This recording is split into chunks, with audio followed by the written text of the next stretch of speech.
کافرو، تم اللہ سے کیوں کر منکر ہو سکتے ہو؟ جس حال میں کہ تم بے جان تھے تو اس نے تم کو جان بخشی، پھر وہی تم کو مارتا ہے، پھر وہی تم کو زندہ کرے گا، پھر تم اسی کی طرف لوٹائے جاؤ گے۔ وہی تو ہے جس نے سب چیزیں جو زمین میں ہیں تمہارے لیے پیدا کی، پھر آسمانوں کی طرف متوجہ ہوا تو ان کو ٹھیک ٹھیک 7 آسمان بنا دیا، اور وہ ہر چیز سے خبردار ہے۔ اور وہ وقت یاد کرنے کے قابل ہے جب تمہارے پروردگار نے فرشتوں سے فرمایا کہ میں زمین میں اپنا نائب بنانے والا ہوں۔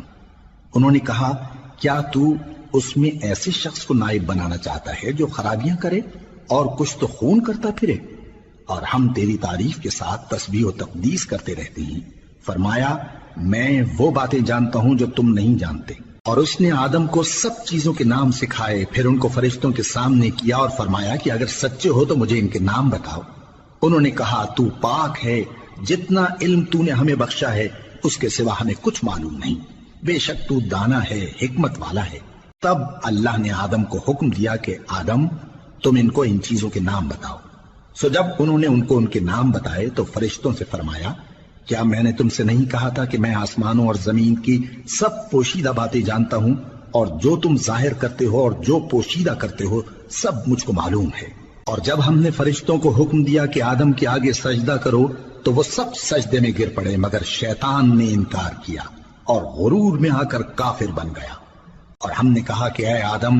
تم اور تمہاری بیوی بہشت میں رہو اور جہاں سے چاہو بے روک ٹوک کھاؤ پیو، لیکن اس درخت کے پاس نہ جانا، نہیں تو ظالموں میں ہو جاؤ گے۔ پھر شیطان نے دونوں کو اس درخت کے بارے میں پھسلا دیا اور جس عیش و نشاط میں تھے اس سے ان کو نکلوا دیا۔ تب ہم نے حکم دیا کہ بہشت بری سے چلے جاؤ، تم ایک دوسرے کے دشمن ہو،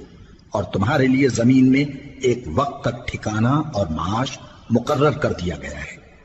پھر آدم نے اپنے پروردگار سے کچھ کلمات سیکھے اور معافی مانگی تو اس نے ان کا قصور معاف کر دیا۔ بے شک وہ معاف کرنے والا ہے، بڑا مہربان ہے۔ ہم نے فرمایا کہ تم سب یہاں سے اتر جاؤ، جب تمہارے پاس میری طرف سے ہدایت پہنچے تو اس کی پیروی کرنا، کہ جنہوں نے میری ہدایت کی پیروی کی ان کو نہ کچھ خوف ہوگا اور نہ وہ غمناک ہوں گے، اور جنہوں نے اس کو قبول نہ کیا اور ہماری آیتوں کو جھٹلایا وہ دوزخ میں جانے والے ہیں اور وہ ہمیشہ اس میں رہیں گے۔ اے آل یعقوب، میرے وہ احسان یاد کرو جو میں نے تم پر کیے تھے، اور اس اقرار کو پورا کرو جو تم نے مجھ سے کیا تھا۔ میں اس اقرار کو پورا کروں گا جو میں نے تم سے کیا تھا، اور مجھی سے ڈرتے رہو۔ اور جو کتاب میں نے اپنے رسول محمد صلی اللہ علیہ وآلہ وسلم پر نازل کی ہے، جو تمہاری کتاب یعنی تورات کو سچا کہتی ہے، اس پر ایمان لاؤ اور اس سے منکر اول نہ بنو،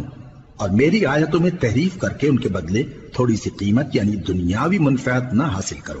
اور مجھی سے خوف رکھو، اور حق کو باطل کے ساتھ نہ ملاؤ، اور سچی بات کو جان بوجھ کر نہ چھپاؤ، اور نماز پڑھا کرو اور زکوٰۃ دیا کرو، اور اللہ کے آگے جھکنے والوں کے ساتھ جھکا کرو۔ یہ کیا عقل کی بات ہے کہ تم لوگوں کو نیکی کرنے کو کہتے ہو اور اپنے تئیں فراموش کیے دیتے ہو، حالانکہ تم اللہ کی کتاب بھی پڑھتے ہو؟ کیا تم سمجھتے نہیں؟ اور رنج و تکلیف میں صبر اور نماز سے مدد لیا کرو،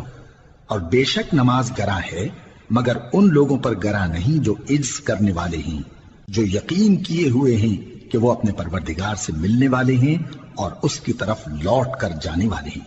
اے یعقوب کی اولاد، میرے وہ احسان یاد کرو جو میں نے تم پر کیے تھے، اور یہ کہ میں نے تم کو جہان کے لوگوں پر فضیلت بخشی تھی۔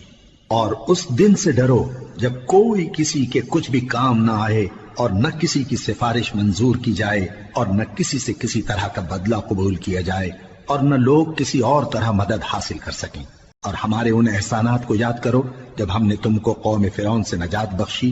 وہ لوگ تم کو بڑا دکھ دیتے تھے، تمہارے بیٹوں کو تو قتل کر ڈالتے تھے اور بیٹیوں کو زندہ رہنے دیتے تھے، اور اس میں تمہارے پروردگار کی طرف سے بڑی سخت آزمائش تھی۔ اور جب ہم نے تمہارے لیے سمندر کو پھاڑ دیا، پھر تم کو تو نجات دی اور فرعون کی قوم کو غرق کر دیا، اور تم دیکھ رہے تھے۔ اور جب ہم نے موسیٰ سے 40 رات کا وعدہ کیا تو تم نے ان کے پیچھے بچڑے کو معبود مقرر کر لیا، اور تم ظلم کر رہے تھے۔ پھر اس کے بعد ہم نے تم کو معاف کر دیا تاکہ تم شکر کرو۔ اور جب ہم نے موسیٰ کو کتاب اور معجزے عنایت کیے تاکہ تم ہدایت حاصل کرو۔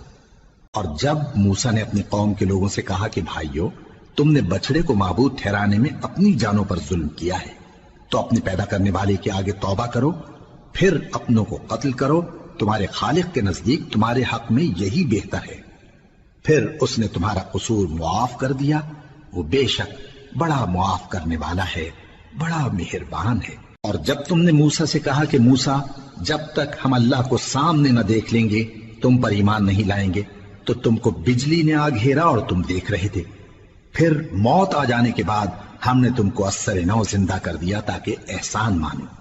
اور ہم نے بادل کا تم پر سایہ کیے رکھا اور تمہارے لیے من و سلوہ اتارتے رہے کہ جو پاکیزہ چیزیں ہم نے تم کو عطا فرمائی ہیں ان کو کھاؤ پیو، مگر تمہارے بزرگوں نے ان نعمتوں کی کچھ قدر نہ جانی، اور وہ ہمارا کچھ نہیں بگاڑتے تھے بلکہ اپنا ہی نقصان کرتے تھے۔ اور جب ہم نے ان سے کہا کہ اس گاؤں میں داخل ہو جاؤ اور اس میں جہاں سے چاہو خوب کھاؤ پیو، اور دیکھنا دروازے میں داخل ہونا سجدہ کرتے ہوئے اور حطوۃن کہنا،